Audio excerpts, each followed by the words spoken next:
Firstly, it should be highlighted that if you have not defined something, then you cannot control it. And if you cannot control something, then you cannot measure it. And if you cannot measure something, then you simply cannot manage.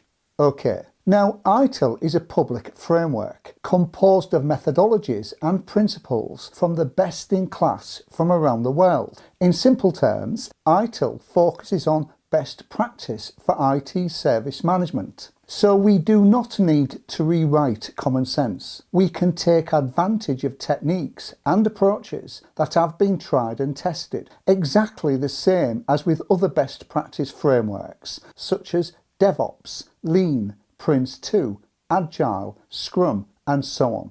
However, the biggest mistake some organisations make is treating these as competing alternatives, when in fact they are not competing alternatives. In some organisations, we see various teams promoting their opinion of what they believe is the best framework, when in fact each of these frameworks have their own shortfalls, if compared with aspects that are not core to what they represent. So when I see these best practice frameworks being treated as competing alternatives within an organisation, it becomes evident to me that these organisations clearly do not have their own in-house framework. So my question is, where is our framework? What we should be doing is taking the relevant parts from each of these best practice frameworks and branding it as our own. A brand that is contextual and relevant to our business, and one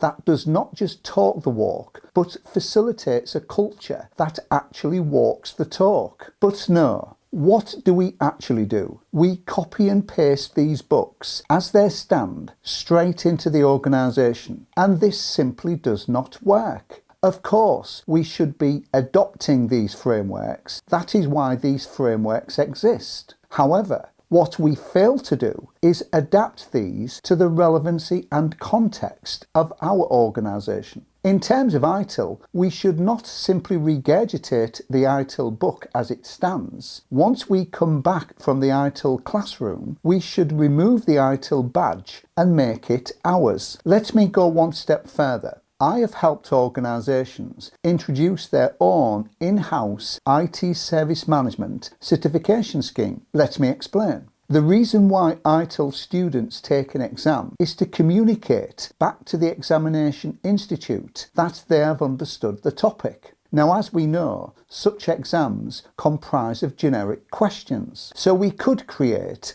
our own in-house exams. Let's take request management as an example. We could introduce questions relating to HR wanting a new PC. These questions would be specific and contextual, such as what form do we complete? An R1 form or a 2B form? What is the SLA? What is the desktop configuration? And what is the procedure for signing off at desk side? And it goes on. By doing this, we are communicating back to management that the workforce understand the job. This also greatly assists with appraisals and internal career development, and not to mention a fantastic way of investing in people because it offers a significant asset when they engage with future job interviews. When candidates attend an interview, whilst the generic certificates which candidates bring with them are indeed important, such certificates only offer recognition of textbook and theoretical understanding, but demonstrating a practical and contextual understanding gives a distinct advantage. Now that is really investing in people.